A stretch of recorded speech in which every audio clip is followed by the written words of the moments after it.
So in this question we have the following lanthanides elements and we have to find which doesn't show stable +4 oxidation state. So first is EU, then DY, then DB, and then CE.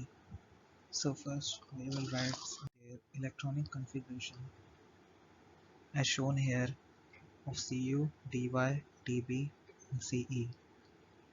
So these three shows +4 oxidation state while EU do not show +4 oxidation state.